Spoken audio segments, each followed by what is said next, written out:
नहमदुहु व नुसल्ली अला रसूलिहिल करीम अम्मा बाद फ़ौज़ु बिल्लाहि मिनश शैतानिर रजीम बिस्मिल्लाहिर रहमानिर रहीम। मैं आज एक केस के मुतल्लिक आपसे बात कर रही हूँ। एक वकील साहब हैं, उन्होंने एक केस की डिटेल जो है वो दी।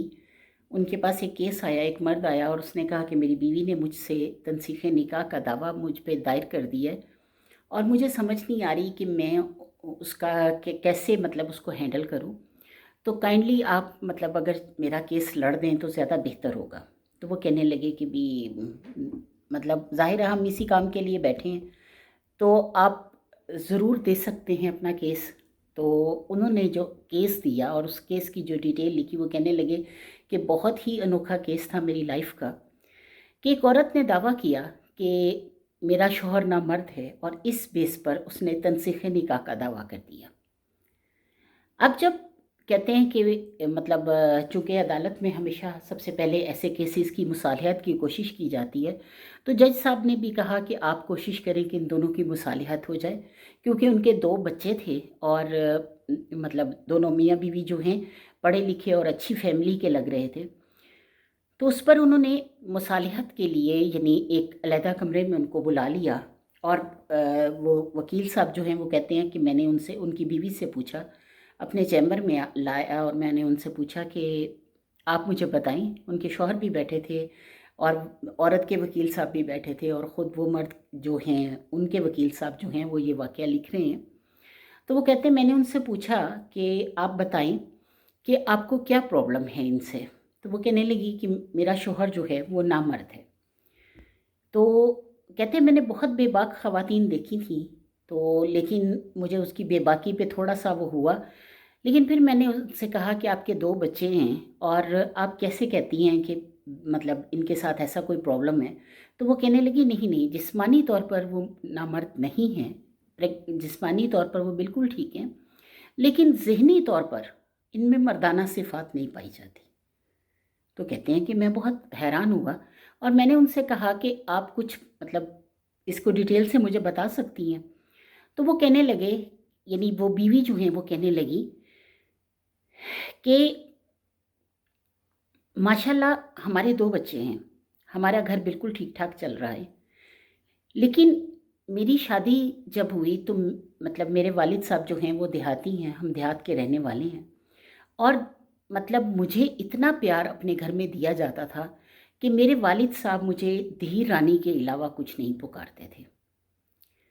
अब जब वो मुझे धी रानी कहते थे, तो जब से मैं अपने शौहर के घर में आई हूँ, ये मुझे कुत्ती के अलावा कुछ नहीं पुकारते। अब वकील साहब कहते हैं मैं थोड़ा-सा किसमसाया अपनी जगह पर और उसके बाद वो आगे खातून जो हैं वो बोलती गईं। उन्होंने कहा कि ये कोई मर्दाना सिफ़त नहीं है। मैं अगर कोई गलती कर देती हूँ, ज़ाहिर है गलतियाँ इंसान से होती हैं, मैं अगर कोई घर में गलती कर देती हूँ, तो मुझे तो ये गालियाँ देते ही देते हैं, लेकिन मेरी बहनों को, मेरी माँ को, मेरी मतलब भाभियों को और मेरी घर वालों को यानी ख़ानदान वालों को ये ऐसी नंगी गालियाँ देते हैं जो कि मैं यहाँ बयान नहीं कर सकती। तो ये कौन-सी मर्दाना सिफ़त है कि आप अपनी मेरी हद तक तो चलो रहो, लेकिन उन माँओं, बहनों, बेटियों को जो कि जिनके साथ आपका कोई ताल्लुक़ नहीं है, उनको भी आप नंगी गालियाँ देने लग जाओ। फिर वो कहने लगी ये कौन-सी मर्दाना सिफ़त है कि मेरे वालिद साहब मुझे हमेशा शहज़ादी कहा करते थे, मेरे भाई मुझे शहज़ादी कहा करते थे और ये मुझे कंजरी के अलावा नहीं पुकारते। तो वो कहने लगी कि आप ही बताएँ कि मैं ऐसे शौहर को मर्दाना तौर पर कमज़ोर कहूँ या कि उन्हें सही मर्द कहूँ? सही मर्द ऐसा तो नहीं होता। वो अपने घर वालों के सामने अपनी बीवी की हिफाजत करता है, अपनी बीवी के साथ इखलाक से पेश आता है। हमारे इस्लाम ने हमें ये तो नहीं सिखाया। हमारे इस्लाम ने जो मर्दों की मुकम्मल सिफ़ात बताई हैं, उसमें तो ये है कि वो बीवी की हर तरह की ख्वाहिश का ख़्याल रखे। ठीक है, ये अपनी वालदा के साथ, अपनी बहनों के साथ बहुत अच्छे रहें, मुझे उस चीज़ से कोई गर्ज़ नहीं है, क्योंकि वो रिश्ता इनका अलग है, मेरा रिश्ता इनसे अलग है। तो मेरे रिश्ते को अगर ये इज़्ज़त नहीं दे पाते, तो ये कहाँ के मर्द हैं? अब वो वकील कहने लगा कि मेरा सर शर्म से झुक गया। मुझे समझ नहीं आता था कि मैं क्या कहूँ। जब ये वो कहने लगे कि जब ये अपने आप को मेरी बहन के साथ या मेरी माँ के साथ नाजायज़ रिश्ते में जोड़ते हैं, इतनी नंगी गाली देते हैं और उनको गलत अलकाब से वो बुलाते हैं, तो क्या मेरा दिल करेगा कि मैं इनको इज़्ज़त दूँ? नबी करीम सल्लल्लाहु अलैहि वसल्लम के पास एक खातून आई थी। उनके शौहर जो हैं वो ज़ाहिरी तौर पर इतने हसीन नहीं थे, ग़ुलाम थे, हबशी थे, और उनका मतलब हुस्न जो था, उनका चेहरा जो था वो देखते हुए, और वो औरत बहुत ज़्यादा हसीन थी।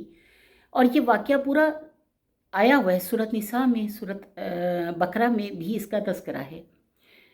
तो वो कहने लगी कि जिस वक़्त मैंने मतलब वो वाक़या पढ़ा, तो उसमें नबी करीम सल्लल्लाहु अलैहि वसल्लम से वो औरत आकर कहती है कि या रसूल अल्लाह सल्लल्लाहु अलैहि वसल्लम, मुझे इससे खुला चाहिए।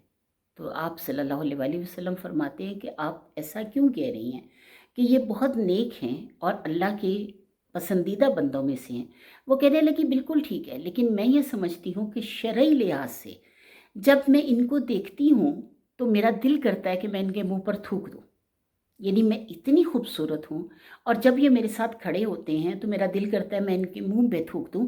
और मैं सिर्फ इस डर से कि शरीयत की पासदारी करते हुए मुझसे कोई गलती ना हो जाए, मैं इनके साथ ताल्लुक़ नहीं रखना चाहती और निकाह को मतलब ख़त्म करना चाहती हूँ, मैं इनसे तलाक़ लेना चाहती हूँ। तो नबी पाक सल्लल्लाहु अलैहि वसल्लम ने उनकी ख्वाहिश का एहतराम किया और उन सहाबी को बुलाया और कहा कि आप इनको तलाक़ दे दें। तो उस पर वो सहाबी जो हैं वो कहने लगे कि जिस वक़्त इनके भाइयों ने इनके साथ मेरा निकाह किया था, तो मेरे से एक बाग़ लिखवा लिया था। अब वही बाग़ जो है, यानी हक़ महर के तौर पर मैंने बाग़ दिया था, और वही बाग़ जो है मेरे गुज़ारन का वसीला है। अगर मैं इनको तलाक़ दे देता हूँ तो मैं बिल्कुल मतलब ज़ाहिरा सिफ़र पे आ जाऊँगा, मेरे पास कुछ नहीं रहेगा। अब जब मेरे पास कुछ नहीं रहेगा तो मैं कैसे इनको तलाक़ दे दूँ? तो उस पर उसी वक़्त आयत नाज़िल हुई थी कि जब औरत खुला मांगे तो वो उनको जो इस तरह की चीज़ दी हुई है, यानी माल और मता जो दिया हुआ है, इस तरह की जो चीज़ दी हुई है, जो कि घर है, बाग है, या खेती है, या ज़मीन है, या कुछ भी ऐसा, तो वो उसको वापस करेगी। तो अल्लाह ताला के इस हुक्म की फ़ौरी तौर पर पासदारी हुई और उन्होंने बाग इनको वापस कर दिया और उन्होंने तलाक़ दे दी। तो मैं भी शरई तौर पर जब ये मेरी माँ के साथ, मेरी बहन के साथ, मेरी भाभीयों के साथ कोई भी नाजायज़ रिश्ता जोड़कर गंदी गालियाँ देते हैं, तो मेरा दिल चाहता है कि मैं इनको कभी भी ना देखूँ, मैं इनकी इज़्ज़त नहीं कर सकती। मेरे लिए ये शौहर से ज़्यादा एक बोझ बन जाता है, एक ऐसा ज़िल्लत का बोझ कि मुझे इसे उतारने में कुछ शर्म महसूस नहीं हो रही। अगर मर्दाना सिफ़ात ऐसी हैं तो मुझे ऐसे मर्द के साथ नहीं रहना। अब जब उसने ये बात की तो वकील साहब कहते हैं कि मेरे और ज़्यादा मुझे तकलीफ़ होनी शुरू हुई। वो कहने लगे कि खैर जैसे-तैसे मिन्नत समाजत करके मैंने उनको कहा कि आइंदा ये ऐसा बिल्कुल नहीं करेंगे, और अगर ऐसा करेगा ये, तो यकीनन मतलब मैं आपके साथ खड़ा हूँगा और मैं आपको तलाक दिलवा दूँगा। और बहुत वो मिन्नत समाजत के बाद जज साहब के पास जब ये सारा वाक़या पहुँचा और इसकी डिटेल पहुँची, तो जज साहब ने भी इस बात को बहुत ज़्यादा वो लिया कि वाक़ई हम कैसे मर्द हैं कि हम अपनी बीवियों के साथ इतनी ज़्यादती करते हैं।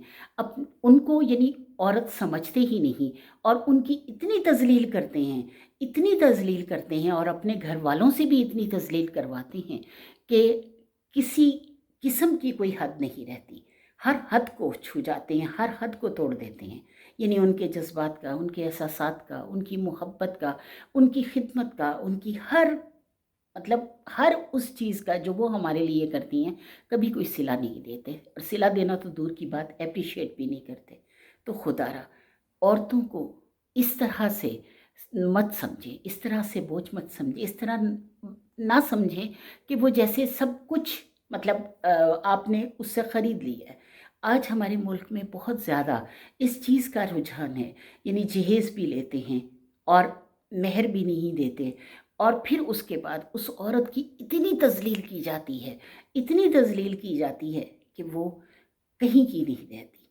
खुदारा उसकी इज़्ज़त का ख़्याल रखें, उसकी पासदारी का ख़्याल रखें, उसकी जज़्बात की पासदारी करें, उसको इतना ज़्यादा सुकून दें जैसे वो आपको सुकून दे रही है, उसको एप्रिशिएट करें, یقین کریں کہ وہ آپ کے لیے سب کچھ کر جائے گی، ساری محبتیں، ساری خدمتیں وہ صرف آپ کو دے گی۔ آج کی عورت اگر اتنی زیادہ بتک گئی ہے تو اس کی وجہ کہیں نہ کہیں مرد بھی ضرور ہے۔